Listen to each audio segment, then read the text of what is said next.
Hello ईजान lovers, welcome to my channel non stop entertainment with JB. आज हम ईजान FF my over positive CEO story का next part सुनेंगे। Then उसे शासन करने का भी तुम्हें कोई अधिकार नहीं। उसके बाद ऐसा बोलकर जाओजन गोद में लिया बच्ची को लेकर प्यार से चुप कराते हुए वहाँ से किचन की ओर चला जाता है। ईवो जाओजन के सारे बात एंड बिहेवियर को देखकर कॉन्फ्यूज हो जाता है, क्योंकि जाओजन के बात से साफ साफ पता चल रहा था कि लीसी ने ऐसा कुछ तो किया है जिसके वजह से जाओजन ने उसके साथ वैसा बर्ताव किया। पर आखिर क्या किया है लीसी ने जो जाओजन उसके ऊपर इतना गुस्सा हो गया? क्योंकि पास्ट में तो कभी भी जाओजन लीसी के ऊपर गुस्सा नहीं होता था, चाहे लीसी कुछ भी कर दे या बोल दे। बल्कि वो दोनों तो बहुत अच्छे फ्रेंड हुआ करते थे। इतना सब कुछ सोचते सोचते ईवो का माइंड बहुत पजल्ड हो जाता है। वो अपने गले में पहना टाई को लूज करके शर्ट के नेक साइड का दोनों बटन खोलते हुए मेंशन में घुस के लिविंग रूम के सोफे के ऊपर बैठ जाता है। ईवो अपने एक पैर को फोल्ड करके दूसरे पैर के ऊपर रखा ही था कि लिसी एकदम से आकर ईवो के लैप पे बैठ जाता है।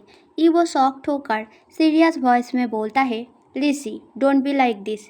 तुम अभी बहुत बड़ी हो गई हो, अब से ऐसी हरकतें करना बंद करो एंड जाओ जाके सोफे पे बैठो। ये बात सुनकर लिसी पाउट करके बोलता है, कगा अब बहुत बदल गए हो। पहले आपने उस चाउजन को मेरे साथ ऐसा करने पर भी कुछ नहीं बोला एंड नाउ मुझे लैब पर बैठने के लिए मना कर रहे हो। मैं तो बचपन से ऐसा करती आई हूँ, आपने तो पहले कभी भी मुझे मना नहीं किया, तो फिर आप क्यों ऐसा बोल रहे हो? क्या आप मुझसे और प्यार नहीं करते? क्या आपको मेरी हरकतों से अनकंफर्टेबल लगता है? ये बात सुन के ही वो गुस्सा होकर बोलता है, आर यू मैड? मैं अपनी बहन से अनकंफर्टेबल क्यों फील करूँगा? हाँ, तुम जब बच्ची थे तब ठीक था, बट अब तुम बहुत बड़ी हो गई हो, तुम्हारा वेट भी बहुत बढ़ गया है एंड मैं भी बहुत टायर्ड हूँ, इसीलिए बोल रहा हूँ सोफे पर बैठो। ये बात सुनकर लिसी ईवो के गले को हक करके टियारी सी आँखों में ईवो के फेस के तरफ देखकर बोलती है, क्या आप मुझे मोटी बोल रहे हैं गागा?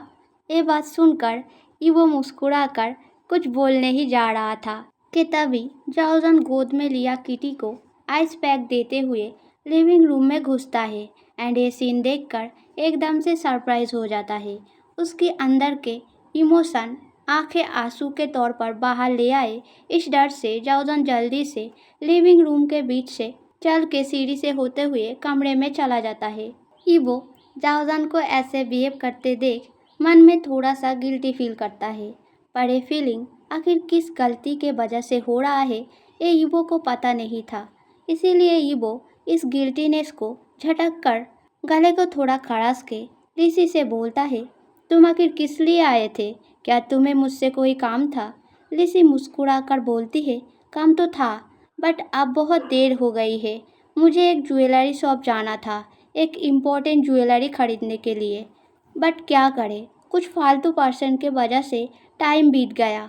पर कोई बात नहीं, हम कल चले जाएंगे, जब आप घर आएंगे अंकल आंटी से बातें करने तब। वो सरप्राइज होकर एक आईब्रो को ऊपर उठाकर बोलता है, मैं घर आऊँगा मॉम डैड से बातें करने। किस बारे में? I don't know anything and वैसे भी मेरे पास टाइम नहीं है शॉपिंग जाने के लिए, सो मैं कार्ड दे रहा हूँ, उसे लेकर चले जाना, ओके? ऐसा बोलकर वो पॉकेट से अपनी वॉलेट निकालकर एक कार्ड लेकर ऋषि को देता है, पर ऋषि स्टबॉर्नली सिर नामे हिलाकर बोलता है, कार्ड देने से काम नहीं बनेगा, आपको ही जाना पड़ेगा, क्योंकि आपके उंगली का मेजरमेंट चाहिए। लिसी ने इतना बोला ही था कि वो पजल्ड होकर पूछता है, उंगली का मेजरमेंट चाहिए किस लिए? एंड उसके लिए मैं घर पे बातें करने क्यों जाऊँ? I can't understand anything, can you talk clearly लिसी? ईवो ने लास्ट वाला वर्ड थोड़ा डांट के बोला था, इसलिए लिसी घबरा कर तुरंत ईवो के लैब से उठ जाता है एंड हिचकिचाकर बोलता है, मुझे कुछ नहीं पता, आप कल घर जाएंगे तो अंकल आंटी आपको बोलेगा, मैं अभी आती हूँ गागा, बाहर बहुत अंधेरा हो गया है, अभी नहीं लौटा तो बहुत रात हो जाएगा एंड अंकल आंटी टेंशन करेंगे। ऐसा बोलकर लिसी तुरंत वहाँ से चले जाता है। लिसी के चले जाने के बाद ईवो लिसी के बोले हुए बातों का मीनिंग ढूंढने की कोशिश कर रहा था। तभी ईवो के फ़ोन पर एक कॉल आता है। ईवो कॉल को रिसीव करके हेलो बोलता है एंड दूसरे तरफ से मिस्टर वांग वेरी सीरियस वॉइस में बोलता है, कल सुबह हमारे मेंशन आ जाना। मुझे एंड तुम्हारे मॉम को तुमसे कुछ इम्पोर्टेंट बात करना है। ईवो फिर से कुछ देर पहले वाला बात सुनकर पाजल्ड होकर अपने डैड से पूछता है, क्यों? मिस्टर वांग ईवो के इस सवाल को सुनकर रूडली बोलता है, मुझसे सवाल मत पूछो, जितना बोला है उतना करो, कल सुबह मेंशन आ जाना। ऐसा बोलकर मिस्टर वांग कॉल काट देता है एंड ईवो ऐसा बिहेवियर देख के थोड़ा सरप्राइज हो जाता है, पर वो ज़्यादा कुछ नहीं सोचता, ये सोचकर कि शायद कोई वर्क रिलेटेड बातें होगा।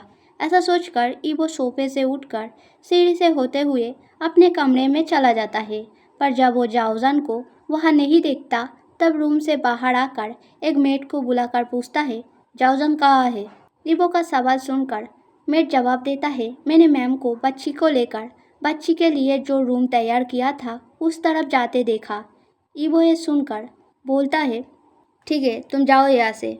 ऐसा बोलकर ईवो बच्ची के रूम के तरफ चला जाता है। रूम के पास जाके दरवाज़ा खोलकर ईवो देखता है बच्ची एंड जाओजन दोनों ही बेड पर सोया है एंड जाओजन बच्ची को थपथपाते हुए लोरी गा रहा है। ये सीन देखकर ईवो थोड़ा सा मुस्कुरा कर फिर जाओजन के पास जाकर बेड पर लेट के उसे टाइटली हग कर लेता है। ऐसे कमर के तरफ से टाइट ग्रिप महसूस करके जाओजन एकदम से अपना आंखें खोलता है एंड पास ईवो को सोया देखकर गुस्से में कुछ बोलने ही जा रहा था कि तभी ईवो जाओजन के नेक के पास अपना मुंह ले आकर आहिस्ता से बोलता है, व्हाई डिड यू स्टॉप? मुझे भी लोरी सुनते हुए सोना है। ये बात सुनकर जाओजन गुस्सा होके ईवो के हाथों के ग्रिप को फोर्सफुली खोल के कमर से हटा देता है एंड धीरे से इरिटेटिंगली बोलता है, don't make chaos here, baby सो रही है, तुम बाहर जाओ। ये सुनकर ईवो मुस्कुरा के बोलता है, ओके। ऐसा बोलकर ईवो बेड से उठ खड़ा होकर जाओजन का हाथ पकड़कर उसके साथ रूम के बाहर ले जाता है। बाहर जाते ही जाओजन ईवो के हाथ को झटक कर अपने हाथ से अलग करके गुस्से में गुर्राते हुए बोलता है, don't behave like this to me. ऐसा कुछ करना ही है तो जाओ अपने सौतेला बहन के साथ करो जाके, मुझे तंग मत करो। अचानक ऐसी बातें फिर से जाओजन के मुंह से सुन के ईवो का आंखें रेड हो जाता है। वो जाओजन को कंधे में उठाकर बेडरूम के तरफ चलने लगता है। जाते वक्त एक मेड को बुलाकर बच्ची का ध्यान रखने के लिए बोल देता है। बेडरूम के अंदर घुस के जाओजन को बेड पर फेंक के उसके ऊपर आके गालों को हाथों से दबा के स्क्वीज करके वेरी एंग्रीली ईवो बोलता है, क्या बोला तुमने? मैंने तुम्हें वार्न किया था ना, फिर भी शायद पहले के पनिशमेंट से तुम्हें सीख नहीं मिली, ओके दिल। ऐसा बोलकर ईवो जाओजन के शर्ट को फाड़कर एकदम से हंग्रीली जाओजन के बॉडी पर बाइट एंड सकिंग करने लगता है। ईवो का बाइट इस बार इतना स्ट्रॉन्ग था कि हर एक बाइट से जाओजन के बॉडी पर हाई किस बन के वहाँ पर डार्क रेड निशान पड़ रहा था। जाओजन को बहुत पेन हो रहा था, पर वो ईवो को मना करने के लिए कुछ नहीं बोलता, क्योंकि उसे पता था बोलने से कोई फ़ायदा नहीं। ऊपर से अगर जाओजन रेसिस्ट करे या चीखे चिल्लाए तो ईवो उसे और दर्द देगा एंड बाहर मेड को सुनाई देने पर जाओजन का एम्बैरेसमेंट बढ़ेगा और कुछ नहीं। इसी वजह से जाओजन बिल्कुल चुपचाप रहकर सारा दर्द सहता रहता है। पर जब ईवो थोड़ी देर बाद बाइटिंग एंड सकिंग करना छोड़ के ऊपर जाओजन के फेस के तरफ जाके उसे किस करने जाता, तब जाओजन एकदम से अपना मुंह दूसरी ओर घुमा लेता है, जिससे ईवो उसे किस नहीं कर पाता एंड इस बिहेवियर को देखकर ईवो और भी गुस्सा हो जाता है। वो जाओजन के फेस को फोर्सफुली चीन से पकड़कर वेरी रफली किस करता है, जिस वजह से जाओजन का होठ सूज के पूरा रेड हो जाता है। कुछ देर बाद जब ईवो जाओजन को किस से रिलीज करता है तब जाओजन का सांसें कम्प्लीटली ख़त्म होने वाला था, इसलिए ईवो के किस से रिलीज होते ही जाओजन ट्रम्बल होते हुए जोर जोर से सांसें लेने लगता है। तभी उसके लोअर पार्ट में वेरी इंटेंस पेन होता है, जिस वजह से जाओजन का सलाइवा उसके गले में फंसकर ही चौक कर जाता है। ईवो का ये सडन इंटेंस सेक्स से जाओजन को बहुत ज़्यादा पेन हो रहा था, क्योंकि पहले वाले सेक्स की वजह से उसका बॉडी अभी तक दर्द से जूझ रहा था। ऊपर से फिर से ऐसा पेन मिलने पर इस बार का सेक्स का पेन अनबियरेबल हो उठता है। जाओजान पेन की वजह से छटपटाते हुए सिर को तकिया पर पटकने लगता है। बेडशीट को अपनी मुट्ठी में पकड़कर अपने लिप्स को जोर से बाइट कर लेता है, बट फिर भी जाओजान को पेन से रिलीफ नहीं मिलता। ऊपर से जैसे मानो 100 गुना बढ़ जाता है। पर ईवो को इन सारे चीज़ों पर कोई ध्यान नहीं रहता। वो पूरी रात जाओजान के साथ सेक्स करते रहता है। एक टाइम के लिए भी जाओजान के बॉडी को नहीं छोड़ता। जब सुबह होता है तब जाओजान के बॉडी का बहुत मेसी हालत हो जाता है। उसके बॉडी पर कोई भी सेंस नहीं था, बट फिर भी जाओजान सेंसलेस नहीं हुआ था, इसलिए उसे अभी भी पेन सहना पड़ रहा था, क्योंकि वो अभी तक नहीं रुका था। जाओजान बंद हो चुके पलकों को उठाकर एक बार टीयर से हो चुके ब्लाडी आंखों में ईवो के ओर देखता है एंड मन में बोलता है, अब तो रुक जाओ ईवो, और कितना सहन करना होगा मुझे। मैं सेंसलेस क्यों नहीं हो जाता, तो फिर कम से कम ये पेन तो नहीं सहन करना पड़ता। बस इतना बोला ही था कि जाओजान कॉम्प्लीटली सेंसलेस हो जाता है एंड ईवो ये चीज़ देख के तुरंत जाओजान के बॉडी के ऊपर से उठ के उसके पास आकर बेड साइड टेबल के ऊपर रखा पानी का ग्लास से थोड़ा सा पानी लेकर जाओजान के मुंह के ऊपर छिड़कता है। फिर फेस को प्यार से थपथपा कर बालों को सहलाते हुए लविंग केयर भरी वॉइस में बोलने लगता है, हनी व्हाट हैपन हनी, मुझे चिंता हो रहा है, अपना आंखें खोलो प्लीज़। ईवो ऐसा बोल रहा था तभी पानी के छिड़कने के वजह से जाओजान आहिस्ता आहिस्ता अपना आंखें खोलने लगता है। जाओजान को आंखें खोलते हुए देखकर ईवो खुश होकर जाओजान के चीक पर एक किस करके फिर कॉन्सर्न होकर पूछता है, तुम ठीक तो हो ना हनी, कहीं कोई तकलीफ या पेन हो रहा है क्या, तुम सेंसलेस क्यों हो गए थे। ये सारे बातें एंड ईवो का वारिड फेस एक्सप्रेशन देखकर जाओजान बहुत कष्ट करके सैडली एक बार मुस्कुरा कर भेड़िया आहिस्ता से बोलता है, मुझसे ज़्यादा तुम्हें पता होगा कि मैं सेंसलेस क्यों हो गया। आप कॉन्सर्न दिखा के अपने किए को ढांकने की कोशिश कर रहे हो। ईवो जाओजान के अभिमानी बातों को सुनकर गिल्टी फील करते हुए बोलता है, I am sorry Honey, but तुम्हें तो मैंने पहले वार्न किया था ना, मेरे सिस्टर को लेकर वैसी बातें मत करो। तो फिर तुमने फिर से वैसी बातें क्यों बोला। अपनी सिस्टर को लेकर कोई ऐसा बातें बोले तो गुस्सा तो आएगा ही ना। अब जाओजान मोकिंगली मुस्कुरा कर बोलता है, अपनी सौतेला सिस्टर जिससे बहुत जल्द तुम्हारा एंगेजमेंट होने वाला है। ये वो शॉक्ड होकर बोलता है, किसने बोला तुम्हें, ये सब फालतू के बातें मत सुना करो। अगर हम रूमर्स पर ध्यान देने लगे तो हमसे ज़्यादा बेवकूफ़ और कोई नहीं होगा। जाओजान अब इरिटेट होकर बोलता है, तुम्हारा बहन लिसी वो रूमर्स अपने मुंह से मुझे बताया है, एंड वो सब कुछ लिसी के मुंह से सुनने के बाद मैंने अपनी आंखों से जो देखा उसके बाद भी मैं रूमर्स पर बिलीव ना करूं तो मुझसे ज़्यादा बड़ा बेवकूफ़ इस दुनिया में कोई नहीं होगा।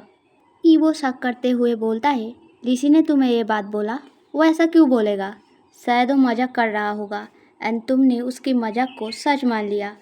You are really easy to fool. अब जाओजान गुस्सा होकर गुर्राते हुए बोलता है, येस व्हाई नॉट, मैंने तुम्हारे प्यार में पड़ के सबसे ज़्यादा बड़ा बेवकूफ़ी वाला काम जो किया। वैसे मैंने कभी किसी सिस्टर को अपने ब्रदर को लेकर ऐसी मजाक करते हुए नहीं देखा है और नहीं सुना है। एंड वो तुम्हारे गले को हक करके तुम्हारे गोद में बैठकर क्या कर रहा था, हाँ, ये भी क्या मजाक था। ईवो अब गुस्सा होकर थोड़ा रूड वॉइस में बोलता है, इट्स टू मच जाओजान, तुम समझते क्यों नहीं, वो मेरा बहन है। अगर सिस्टर अपनी ब्रदर के गोद में बैठा तो क्या गलत है इसमें। तुम्हारे दिमाग से ये सब अनप शनप थॉट बाहर निकालो प्लीज़। जाओजान मोकिंगली मुस्कुरा कर बोलता है, मेरे दिमाग को छोड़ो, पहले अपनी बहन के दिमाग को ठीक करो जाके, जो अपनी ब्रदर को किसी और नज़र में देखता है। एंड अगर मुंह से ब्रदर सिस्टर बोल देने से सब कुछ सिंपल हो जाता है, देन कल को मैं भी किसी और पर्सन के लैब पर बैठ के उसके गले को इंटेंसली हक कर लूँ एंड उसके बाद तुम्हें बोलूँ कि वो मेरा ब्रदर है, देन तुम कुछ माइंड नहीं करोगे राइट। जाओजान ने इतना बोला ही था कि वो एकदम से जाओजान के चिन को फोर्सफुली पकड़कर उसके लिप पर वेरी रफली किस करना स्टार्ट कर देता है। जाओजान का होठ रात के सारे किसिंग के वजह से बहुत सूज कर पहले से ही रेड हो गया था। उसके ऊपर फिर से ऐसा किसिंग के वजह से जाओजन इमोशनली पूरा ब्रोक हो जाता है। किस से छुटकारा पाने के लिए जाओजन ईवो के चेस्ट पर बहुत ज़ोर ज़ोर से पंच करने लगता है, पर कोई फ़ायदा नहीं होता। ईवो अपना समय लेकर कुछ टाइम बाद जाओजन को किस से रिलीज करके डार्क डेंजरियस वॉइस में बोलता है, ऐसा करने का कभी सोचना भी मत, समझ गए? वरना I will kill that person in front of your eyes and after that तुम्हारे साथ जो करूँगा वो तुम्हें ज़िंदगी भर याद रहेगा। तुमने सिर्फ मेरा लविंग साइड देखा है, मुझे मेरा बेस्ट साइड दिखाने पर मजबूर मत करो। इस जन्म में एंड अगले हर जन्म में तुम सिर्फ मेरे हो। किसी और के पास जाने का तुम्हें परमिशन नहीं है, तो ट्राई भी मत करना। इस बात को अपने दिमाग में अच्छे से घुसा लो। ऐसा बोलकर ईवो जाओजान को गोद में उठाकर बाथरूम में ले जाता है। जाओजान को नहाकर नए कपड़े पहनाकर बेड में लेटा देने के बाद डॉक्टर का प्रिस्क्राइब किया हुआ टैबलेट में से एक पिल निकालकर जाओजान के आगे पकड़कर ईवो वेरी सीरियस वॉइस में बोलता है, लो खा लो इसे, बॉडी पेन जल्दी हील हो जाएगा। जाओजान ईवो के हाथ से पिल ना लेकर टीआरई सी नज़रों में ईवो की तरफ देखता रहता है। ईवो ये देखकर इरिटेट होकर बोलता है, मेरे तरफ ऐसे मत देखो, तुम्हें कॉक्स करने के लिए मेरे पास समय नहीं है, कहीं जाना है मुझे, सो जल्दी से पिल खा लो। जाओजान ईवो के बातों से समझता है कि ईवो गुस्से में भूल गया है कि जाओजान ने सुबह से कुछ नहीं खाया एंड वो उसे खाली पेट ही दवाई खाने को बोल रहा है। पर जब ईवो को याद नहीं, देन उसे याद दिलाने का क्या फ़ायदा। ऐसा सोचकर जाओजान अपने आंसू भरे आंखों में स्नाइप करते हुए ईवो के हाथ से दवाई लेकर खा लेता है। दवाई खिलाने के बाद ईवो तुरंत वहाँ से उठकर ड्रेसअप करते हुए जाओजान से बोलता है, मैं घर जा रहा हूँ एंड तुम इस हालत में किटी को किंडरगार्टन लेकर नहीं जा सकते, इसलिए मैं किसी और को भेज रहा हूँ उसके साथ। जाओजान मना करते हुए बोलता है, कोई ज़रूरत नहीं, मैं टीचर से फ़ोन पर बात करके एक दिन का छुट्टी ले लेता हूँ। ये सुनकर ईवो गले में टाई पहनते हुए बोलता है, वैसा कर सकते हैं, बट घर पे रहने से तुम्हारे पास आने का जिद करेगा एंड तुम इस हालत में उसके साथ खेल नहीं पाओगे, इसलिए स्कूल भेजना ही सही रहेगा। ये सुनकर जाओजान कुछ सोच के धीरे से बोलता है, ठीक है, पर जिनको भी भेजना उनसे ब्लैक छोड़कर किसी और कलर के कपड़ा पहनकर जाने को बोलना एंड किटी को एक बार मेरे पास भेज देना। कि वो स्ट्रेंज फील करते हुए बोलता है, क्यों, काले कपड़ों से क्या प्रॉब्लम है, वैसे भी बॉडीगार्ड तो काले कपड़ा ही पहनता है। जाओजान वेरी टायर्ड वॉइस में बोलता है, पहनता है बट आज नहीं पहनेगा। किटी को छोड़ने जो लोग जाएंगे उन्हें कोई और कलर का कपड़ा पहनने को बोलना, क्योंकि तुम्हारे किडनैपिंग के इंसिडेंट के वजह से किटी को ब्लैक कपड़ों के पर्सन से डर लगने लगा है। वो थोड़ा सा ट्रॉमेटाइज हो गया है, नींद में भी घबरा कर रोते रोते उठ रहा है। ये बातें सुनकर वो कॉन्सर्न होकर बोलता है, अगर ज़्यादा सीरियस है तो डॉक्टर के पास लेकर जाते हैं। जाओजान मना करते हुए बोलता है, नहीं, अभी उसकी ज़रूरत नहीं, मैंने उसे समझा दिया है, तुम बस उन लोगों को ब्लैक कलर छोड़ के कोई और कलर के सिंपल सा क्लोथ पहनने को बोलना। ये सुनकर अंडरस्टैंडिंग ओए में ईवो सिर हिलाकर बोलता है, ठीक है, मैं बोल दूंगा, अब निकल रहा हूँ, जाते वक्त मेट को बोल दूंगा किटी को स्कूल के लिए तैयार करने के बाद तुम्हारे पास ले आने को। ऐसा बोलते हुए ईवो अपने हाथ में वॉच पहनकर जाओजान के पास आकर उसके फोरहेड पर किस करके इमोशनलेसली बोलता है, अपना ख्याल रखना। ऐसा बोलकर ईवो वहाँ से चला जाता है एंड जाओजान ईवो के बैक फिगर की तरफ देखते हुए धीरे धीरे सैडली बोलता है, मुझसे सुनने पर तुम इतना गुस्सा हो गए, बट तुम्हें जब सच में इस चीज़ का सामना करना पड़ेगा देन तुम कैसे रिएक्ट करोगे ईवो, पता नहीं कब तुम्हें सच्चाई का पता चलेगा। ऐसा बोलकर जाओजान आंखें बंद कर लेता है एंड उसके आँखों के कोने से एक बूंद आंसू बहकर तकिया पे गिरता है। जाओजान थोड़े टाइम तक ऐसे आंखें बंद करके सोया था, क्योंकि उसे बहुत टायर्ड लग रहा था। जाओजान नींद में खोने ही वाला था कि तभी छोटे छोटे हाथों से कोई उसे हक कर रहा है। ये महसूस करके जाओजान अपना आंखें खोलता है। आंखें खोलकर किटी को अपने फेस के सामने देखकर जाओजान मुस्कुरा के बोलता है, स्कूल के लिए तैयार हो गए? किटी ओबीडियंटली मुस्कुरा कर हाँ में सिर हिलाता है। फिर पाउटी सा फेस बनाकर पूछता है, आज सुबह नींद से उठने के बाद मैंने देखा तुम मेरे पास नहीं हो। तुम मुझे छोड़कर इस कमरे में क्यों सो रहे हो ब्रदर? मैंने तुमसे बोला था ना मुझे मत छोड़ना, वरना वो लोग आकर मुझे पकड़ के ले जाएगा। जाहसन बहुत कष्ट करके उठ बैठकर किटी को हक करके बोलता है, मैंने तुम्हें बोला था ना उन चीज़ों को भुलाने के लिए, वरना डेविल।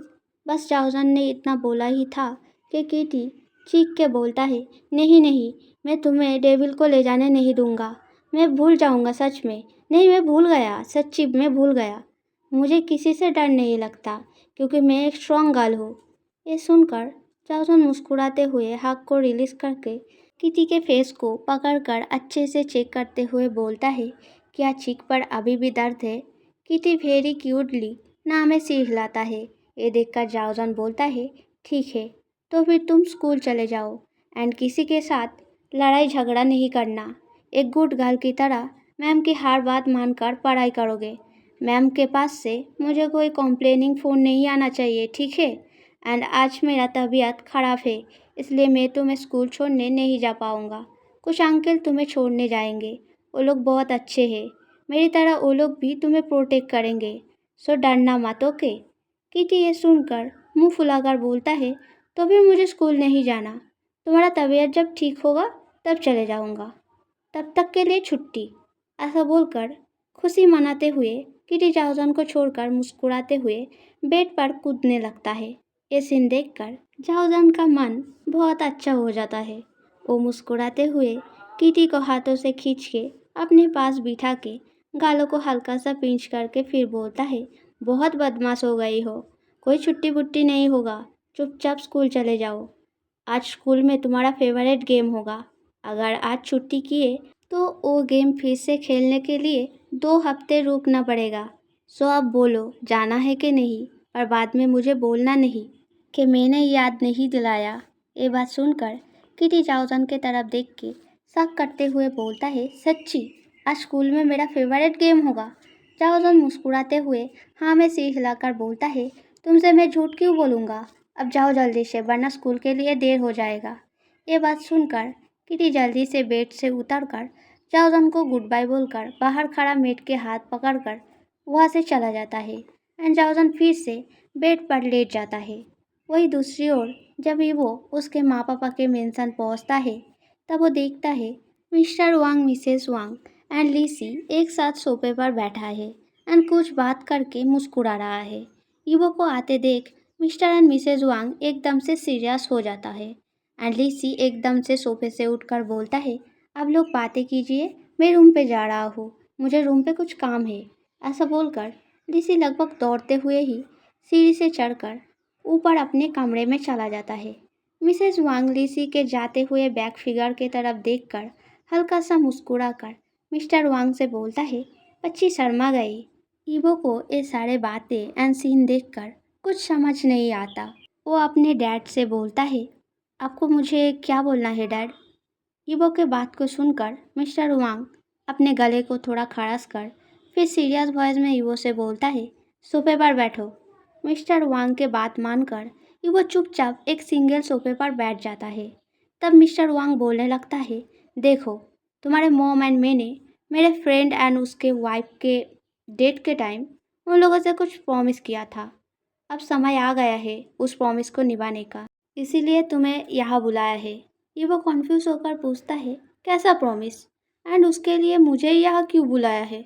ईवो के इस इम्पेशेंट कॉन्फ्यूज सवालों को सुनकर मिस्टर वांग गुस्सा होकर बोलता है, be patient, don't question like an idiot. Mister वांग और भी कुछ बोलने जाता तभी मिसेस वांग उन्हें रोक के बोलता है, आप ऐसे बिहेव मत कीजिए, ऐसे सिचुएशन पर धीरज से काम लेना चाहिए। हमारे डिसीजन के बारे में उसे समझाकर बोलना पड़ेगा, तभी तो वो समझेगा। ऐसा बोलकर मिसेस वांग अब ईवो की तरफ देख के वेरी स्वीटली बोलता है, देखो बेटा ईवो, मैं जो भी बोल रहा हूँ ध्यान से सुनो। तुम जब 15 साल के थे तब तुम्हारे पापा के फ्रेंड मतलब लीसी के मॉम डैड का एक हादसे में मौत हो गया था। जब वो लोग हॉस्पिटल में आखिरी सांसें गिन रहा था तब उन्होंने हमसे ये प्रॉमिस लेकर गया था कि मैं एंड तुम्हारे पापा लिसी का अच्छे से ध्यान रखेंगे एंड उसके 25 ईयर के बर्थडे पर हमारे बेटे मतलब तुमसे उसकी एंगेजमेंट करवाएंगे। मतलब वो दोनों लिसी को तुम्हारा वाइफ बनाना चाहता था, यही ख्वाहिश थी उनकी। सो एज ए प्रॉमिस थोड़े दिनों बाद ही लिसी का 25 ईयर बर्थडे है एंड हर साल की तरह इस साल भी पार्टी रखेंगे एंड उसी पार्टी में तुम दोनों के एंगेजमेंट होगा, यही बताने के लिए हमने तुम्हें बुलाया है। इतना बोलकर मिसेज वांग रुक जाता है एंड ईवो के तरफ आंसर एक्सपेक्ट करते हुए देखता है, पर ईवो कुछ नहीं बोलता। मिसेज वांग के सारे बातें सुनते टाइम से लेकर अब तक ईवो बहुत सॉफ्ट फेस एक्सप्रेशन लेकर खोया खोया मन में बहुत कुछ सोचने लगता है। उसे जाओजन की कही गई हर एक बात एंड लिसी के साथ बिताई गई हर एक मोमेंट याद आने लगता है।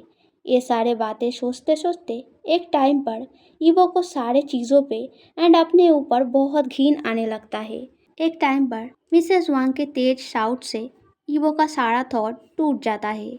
मिसेस वांग बोल रहा था, कहाँ खोए हो? मैंने जो कुछ बोला सब सुना के नहीं?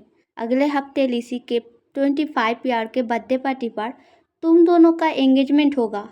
मिसेस वांग और भी कुछ बोलने जा रहा था, तभी ईवो वेरी डार्क वॉइस में बोलता है, नहीं, ये नहीं होगा।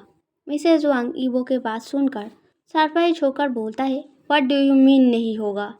ईवो अब सोफे से उठ खड़ा होकर वेरी सीरियस लाउड वॉइस में बोलता है, मैंने बोला ये डार्टी एंगेजमेंट नहीं होगा। अब लोग क्या पागल हो गए हो? किसी को मैं सिर्फ अपनी बहन के तौर पर देखता हूँ, बल्कि वो मेरा बहन ही है। ऐसा कुछ करना तो क्या, सोचने से भी मुझे घिन आता है। एंड वैसे भी क्या आप लोगों को पता नहीं आई हैव जाओजन एज माई पार्टनर? तो फिर ये सब बातें किस लिए हो रहा है? मुझे तो यही समझ नहीं आ रहा है। ईवो का ये बिहेवियर एंड वॉइस सुनकर मिसेज वांग सीरियस वॉइस में बोलता है, मजाक मत करो ईवो, तुम सारा जीवन के लिए एक लड़के को अपना लाइफ पार्टनर नहीं बना सकते। वो जाओजन तुम्हारा टाइम पास बन सकता है बट वाइफ नहीं, समझ गए? तुम्हें लिसी से ही शादी करना पड़ेगा। ईवो अब बहुत गुस्सा होकर गुर्राते हुए बोलता है, हाउ डेयर यू टू से माई हनी ये टाइम पास? हाँ, आप जैसा घिनौना सोच मैंने किसी का नहीं देखा। मुझे मेरे ही बहन से शादी करने के लिए बोल रहे हो, एक फालतू प्रॉमिस के लिए। मुझसे पूछकर किया था प्रॉमिस जो मैं निभाऊं? बस ईवो इतना बोला ही था कि मिस्टर वांग आगे आकर ईवो के गाल पे एक जोर का थप्पड़ मारता है, जिस वजह से ईवो का होठ काट कर ब्लड निकलने लगता है। ईवो अपने होठों से निकलते हुए खून को थाम से पोंछकर गुस्से में बोलता है, जो करना है कर लीजिए, पर मैं लिसी से शादी नहीं करूँगा। जाओजन मेरा लाइफ पार्टनर था, है एंड रहेगा हमेशा के लिए। आप शायद भूल रहे हो, पर मैं अब आप लोगों के साथ नहीं रहता और ना ही आप लोगों के जायदाद से मैंने कुछ लिया है। मैंने जो भी किया है मेरे बलबूते पर किया है। सो अगर आप लोग मेरे इस डिसीज़न के वजह से मुझे सारे चीज़ों से बेदखल करना चाहे एंड मुझे अपना बेटा मानने से इनकार करे तो मुझे उससे कोई प्रॉब्लम नहीं, पर मैं लिसी से शादी नहीं करूँगा एंड आप लोग मुझे उसके लिए फोर्स भी नहीं कर सकते। मैं जा रहा हूँ, आप लोगों को कोई प्रॉब्लम हो तो फ़ोन करना, बट ऐसे फालतू बातें या चीज़ों के लिए मुझे मत बुलाना, मैं नहीं आऊँगा। ऐसा बोलकर ईवो वहाँ से तेज़ी से चला जाता है। Mister Wang and Mrs Wang ईवो के ऐसे गुस्से वाले बिहेवियर देखकर बहुत सरप्राइज हो जाता है एंड ऊपर फर्स्ट फ्लोर पे खड़े होकर चुपचाप छुप छुप के सब कुछ देखता हुआ लिसी बहुत सैड एंड गुस्सा हो जाता है। वो अपने गिरते हुए आंसू को पोंछकर डार्क वॉइस में बोलता है, ऐसे कैसे आप मुझसे शादी नहीं करोगे गागा? मुझे पता है आपको उस जाओजन ने मना किया है एंड ये सब कुछ बोलने को बोला है, वरना मेरा काका कभी मेरे साथ ऐसा नहीं करता। जब मैं उस जाओजन को आपकी ज़िंदगी से हटा दूंगा देन तब आपको मुझसे शादी करने के लिए कोई मना नहीं करेगा। आप सिंपैथी की वजह से वैसा कर नहीं पा रहे हो, पर कोई बात नहीं, आपके आदर हक होने के खातिर मैं उस जाओजन को हमारे बीच से हटा के आपकी एंड मेरी मन की ख्वाहिश पूरी करूँगा। ऐसा बोलकर ऋषि सीधे अपने रूम में घुस जाता है एंड किसी को फ़ोन करके एविलली मुस्कुराते हुए कुछ बोलने लगता है। वहीं दूसरे ओर ईवो जब अपने मेंशन पहुंचता है तब दिन के 3 बजा था। मेंशन में घुस के evo living room and kitchen के चारों ओर जाओजन को ढूंढने लगता है, पर जब जाओजन उसे उनमें से कहीं जगह पर भी नहीं दिखता, तभी वो सीधे अपने बेडरूम की तरफ चलने लगता है। बेडरूम में घुसकर वो देखता है जाओजन चादर से अच्छे से खुद को लपेट कर अभी भी सो रहा है। वो जाओजन को आंखों के सामने देखकर अपने इमोशन को और कंट्रोल नहीं कर पाता। वो जल्दी से जाकर जाओजन के पास बेड पर ले जाता है। फिर जाओजन को वेरी टाइटली हक करके वेरी सैडली गिल्टी भरे वॉइस में बोलता है, आई एम सॉरी हनी, मैंने तुमको गलत समझा, कितना कुछ गलत बोला, मुझे वैसे बिहेव नहीं करना चाहिए था, मुझे माफ़ कर दो प्लीज़, मैं अगली बार से तुम्हारे बातों पर ज़्यादा बिलीव करूँगा, प्रॉमिस। ऐसा बोलकर वो मुंह उठाकर जाओजन के चीक पर एक लाविंग किस करता है एंड फिर कुछ बोलने जाता है, पर तभी उसे महसूस होता है कि जाओजन का चीक बहुत ज़्यादा गर्म था। ये चीज़ महसूस होते ही वो थॉट को कन्फर्म करने के लिए जाओजन के चीक एंड फोrehead पर हाथ रखकर चेक करने लगता है एंड वो पूरा चौंक जाता है क्योंकि जाओजन का फोrehead एंड चीक सच में बहुत ज़्यादा गर्म है। उसे बहुत तेज बुखार है। ये चीज़ समझ आते ही वो बहुत पैनिक हो जाता है। वो जल्दी से पैंट के पॉकेट से फ़ोन निकालकर डॉक्टर को फ़ोन करता है। थोड़े टाइम बाद जब डॉक्टर आके जाओजन को अच्छे से चेकअप करता है, तब डॉक्टर कुछ समझ के फिर ईवो से बोलता है, मुझे कुछ और कारण तो नहीं दिख रहा है जिसके वजह से ऐसा फीवर हो सकता है, बट आई थिंक शायद उनका बॉडी बहुत ज़्यादा टायर्ड एंड वीक था और उन्होंने खाली पेट ही कुछ हाई डोज का दवाई खा लिया होगा, इसलिए ऐसा हुआ है। पर चिंता की कोई बात नहीं, एक दो बार कोल्ड शावर लेने से फीवर बिल्कुल उतर जाएगा। पहले से ही मेडिसिन खाने पर ऐसा हो रहा है, इसलिए मैं फीवर या और कुछ मेडिसिन खाने का सलाह नहीं दूंगा। सो आई एम लिविंग नाउ। ऐसा बोलकर डॉक्टर चला जाता है एंड वो डॉक्टर का सारा बातें सुनकर अपने सुबह के इंसिडेंट को याद करके और भी बहुत सैड हो जाता है। वो अपने मन में खुद को कोसते हुए बोलता है, how can I do this, मुझे ध्यान देना चाहिए था, उसको मेडिसिन खिलाने से पहले कुछ खिलाना चाहिए था। हाउ इडियट आई एम, मेरे भूल की वजह से जाओजन को सफ़र करना पड़ रहा है, मुझे ऐसा नहीं करना चाहिए था। How can I forget this basic thing. हाँ, ऐसा मन में बोलकर वेरी गिल्टी फील करते हुए पॉकेट से अपने money bag, phone and everything निकाल कर बेड साइड टेबल के ऊपर रख के जाओजन के पास आकर चादर को हटा के उसे गोद में उठा लेता है ईवो। चादर हट जाने के वजह से जाओजन को बहुत ठंड लगने लगता है, इसलिए जाओजन कांपते हुए जल्दी से ईवो को टाइटली हक कर लेता है। ईवो जाओजन को ऐसे बिहेव करते हुए देखकर आहिस्ता से जेंटल वॉइस में बोलता है, don't worry, I am here, सब ठीक हो जाएगा। ऐसा बोलकर ईवो जाओजन को बाथरूम के अंदर ले जाकर बाथटब के पानी के अंदर लेटा देता है। जाओजन का बॉडी एकदम से ठंडा कुछ महसूस करके स्टार्टलेट हो जाता है एंड वीकनेस की वजह से लगभग फीवर में बेहोश हुआ जाओजन कांपते हुए सीधे ना बैठकर आहिस्ता आहिस्ता बाथटब के पानी में सिंक होकर डूबने लगता है। ये देखकर ईवो जल्दी से बाथटब के अंदर आकर बैठ के जाओजन को अपनी गोदी में लेकर टाइटली हक करके बिठा के रखता है। जाओजन ठंड को ना सह पाके थोड़ा सा वार्मथ के लिए ईवो को टाइटली हक कर लेता है, बट फिर भी जाओजन का बॉडी ट्रम्बल हो रहा था एंड वो बेहोशी में बार बार स्टार्टलेट हो रहा था। ये देखकर ईवो जाओजन के चीक के साथ अपना चीक टच करके जाओजन को अपने और भी करीब लाके अपने हक किए हुए हाथों के बीच उसे छुपा लेता है, ये सोचकर कि शायद इस एक्शन से जाओजन बेहोशी के अंदर भी ये महसूस करके सेफ फील कर सके कि वो उसके पास है। ऐसे करके थोड़े टाइम बीतने के बाद जाओजन का फीवर धीरे धीरे घटने लगता है एंड वो धीरे धीरे अपने आँखों को खोलकर आहिस्ता से बोलता है, ईवो तुम कब आए। ईवो खुश होकर जाओजन के फोrehead पर हाथ रख के बोलता है, फीवर उतर गया, तुम्हें अब कैसा लग रहा है हनी, अभी भी डिजीनेस फील हो रहा है क्या। आई एम सॉरी, मुझे माफ़ कर दो, मैंने तुमको खाली पेट ही मेडिसिन खिला दिया जिस वजह से ये सब हो गया एंड तुम्हें इतना सफ़र करना पड़ा। इतना बोलकर ही ईवो का आंखें टियारी हो जाता है एंड वो एकदम चुप कर जाता है। ईवो को अचानक से ऐसे चुप होता सुन के ईवो के गोद में बैठा जाओजन धीरे से मुड़कर ईवो के फेस को हाथों से पकड़कर आहिस्ता से बैठे वॉइस में बोलता है, क्या हुआ, तुम्हारा मूड क्यों खराब है? एंड ये आंखें क्यों टियारी हो गया? कुछ हुआ है क्या? बस इतना सुनकर ही वो एकदम से जाओजन को टाइटली हक करके उसके नेक पर एक किस करके very sad and crying voice में बोलता है, कुछ नहीं हुआ है। आई एम सॉरी हनी, मुझे तुम्हारे बातों को सीरियस लेना चाहिए था। मुझे तुम्हें वैसे गलत नहीं समझना चाहिए था।